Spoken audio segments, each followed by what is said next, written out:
Good morning friends. So ఇది నేతి beer అనమాట.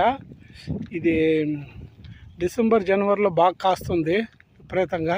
ఇప్పుడు బాగా పోతొచ్చి ఇదంతా పిండి మీద ఉందన్నమాట. ఆల్రెడీ ఒక కాపు కాసింది, మళ్ళీ కొంచెం గ్యాప్ తీసుకొని ఒక 10 రోజుల గ్యాప్ మళ్ళీ మొదలైంది. ఇది అసలు నాకు తెలియదు ఇంతకుముందు ఈ నేతి బీర్ అనేది ఎండమే కానీ ఎప్పుడు తినింది లేదు. నారాయణ రెడ్డి సారు మనకు పరిచయం చేసినారు ఇది. సో అప్పటి నుంచి లాస్ట్ ఇయర్ నుంచి ఉంది.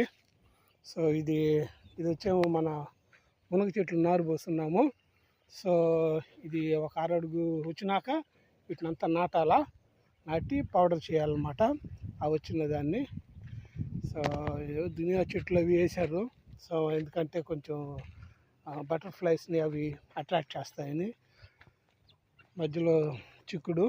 సో ఇది దునియానే అనుకుంటున్నాను నేను. సో యాక్చువల్గా ఈ విత్తనాలు తెప్పించి వేశారు మా మేడం గారు. చాలా బాగా వచ్చాయి అన్నమాట. సో వంగ చెట్లు కాపు మీద ఉంది ఇప్పుడే. పోతే పచ్చిమిర్చి మటుకు మనం అనుకున్న ప్లాన్ ప్రకారంగా బాగానే వచ్చాయి. సో అంతా ఈ అల్టిమేట్గా ప్లాన్ ఏంటంటే ఇవి పండిన తర్వాత వీటిని మనం ఎండబెట్టేసి ఆ తర్వాత కారం వేయించుకొని సో సంవత్సరం మొత్తం వాడుకోవాలనేది కాన్సెప్టు. సో ఎక్కువ లేవు యాక్చువల్గా, అంతా ఒక 25 చెట్లే ఉన్నాయి. చూడాలా ఇంకొంచెం ఇంకా ఒక 4 రోజుల ముందు కానీ ఇంకొంచెం నారు తెప్పి చేసి ఉంటే బాగుండేది.